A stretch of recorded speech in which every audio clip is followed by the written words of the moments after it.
நண்பர்களுக்கு வணக்கம்.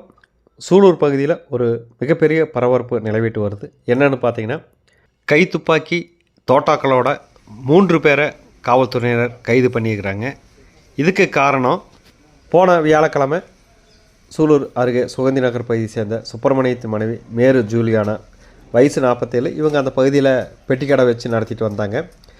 அப்போ சிகரெட் வாங்குறது போல் இருசக்கர வாகனத்தில் வந்து 2 பேர் மேரி ஜூலியானாவை சுற்றி எடுத்து தலையில் அடித்து அவங்க அணிஞ்சிருந்த 4 பவுன் தங்க செயினை பறிச்சுட்டு ஓடிடுறாங்க. இதில் படுகாயம் அடைஞ்ச மேரி ஜூலியானா கோவை அரசு மருத்துவமனையில் தீவிர சிகிச்சை பிரிவில் உயிருக்கு ஆபத்தான நிலையில் சிகிச்சை எடுத்துகிட்டு வர்றாங்க. இந்த சம்பவத்தை அடுத்து உடனடியாக சூலூர் காவல்துறையினர் வழக்கு பதிவு செய்கிறாங்க. அந்த பகுதியில் இருக்கிற சிசிடிவி பதிவுகளையும் அடிப்படையில் வந்து குற்றவாளியில் தேடிட்டு வந்தாங்க.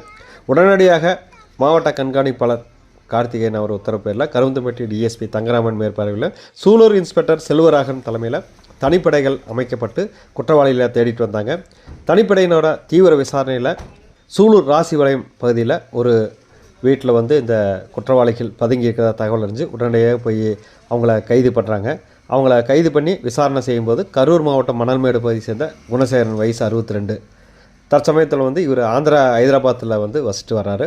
அதே மாதிரி பீகார் மாநிலத்தை சேர்ந்த விஜயகுமார் சாணி, வயசு 22. 2 பேர்த்தையும் கைது பண்ணிக்கிறாங்க. மேலும் ஒரு நபரை, முக்கிய குற்றவாளியாக கருதப்படக்கூடிய நபரையும் கைது செஞ்சுக்கிறாங்க. 3 பேர்த்தையும் கைது செஞ்சு அவங்க துப்பாக்கி தோட்டாக்கள் உள்ளிட்டவற்றை பறிமுதல் செஞ்சுக்கிறாங்க.